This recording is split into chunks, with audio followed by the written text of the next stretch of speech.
On February the 15th, 1961, the U.S. World Figure Skating team perished en route to the World Championships in Prague. All 34 members of that team, athletes, coaches, officials, and family members, were lost that day in the plane crash. Among those killed were members of the Broadmoor Skating Club, including Coach Eddie Scholden and one of his star pupils, Stephanie Westerfeld. Just weeks before the World Championships, Steffi faced her top rival, Laurence Owen of the Skating Club of Boston. Owen narrowly defeated Steffi for the U.S. Championships held at the Broadmoor World Arena. Their rivalry was to be played out in Prague until fate intervened.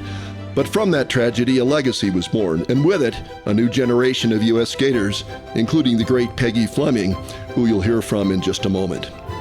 Now, to honor the 1961 team and Coach Eddie Scholden, a scene from U.S. Figure Skating's cinematic presentation, Rise. It was an exciting time. We had so many young talents on that plane, like Sherry and Steffi Westerfeld. They were different styles than what we saw in Laurence. Steffi was just so bubbly and a great, perfect figure for skating, very proportioned, but didn't have the long, graceful lines like Laurence had, but she had personality and a freshness about her skating.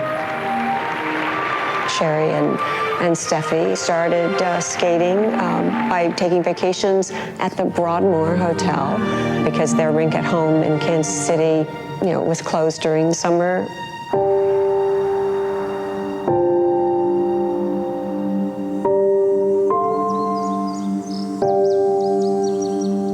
The Broadmoor was always bright. There were moose heads and deer heads and things on the walls and funny Western paintings. It was a very cheerful place to train.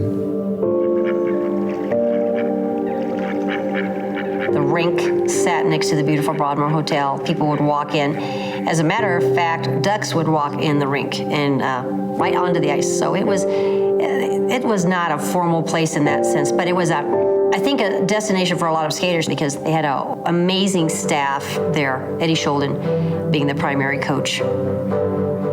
There was one summer, I can remember that 6 out of the top 8 men in the world were training on that ice. When I went there, I went to an environment that was an intense training environment, which was great. It's always good, I think, for a skater to be training with people as good or better than they are.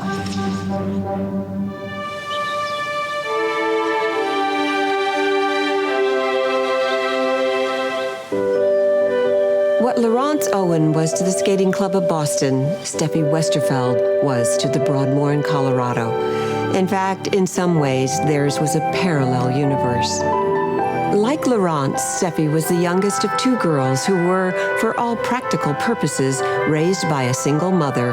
And while Steffi's mother, Myra, wasn't a skating coach, she was formidable in her own right and could be just as stringent and unyielding as Maribel. It was apparent early on that Steffi Westerfeld was a force to be reckoned with, a fact that didn't elude Myra.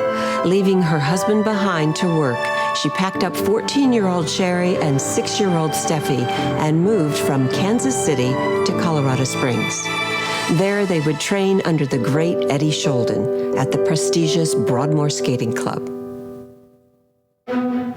Eddie was Austrian.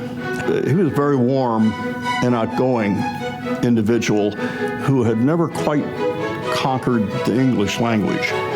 And I remember in the 1953 Worlds, the first year I won, just before I went on the ice, he said, "Now, Hayes, whatever you do, don't get panical."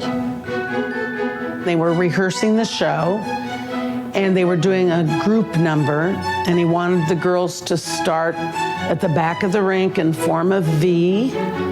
And he said, girls, go to the back of the ice and make a wee."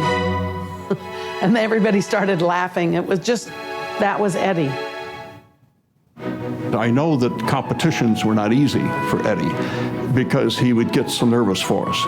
after giving me his final good luck as I headed on the ice at the Olympics in 1960, what he did was he hid under the stands while I skated because he could not bear to watch, and he wanted to just listen to the crowd reaction. My wife, Carol, after about a third of the way through my brother's program, went back and said, Eddie, get out here and watch this. It's the skate of a lifetime, and you're missing it.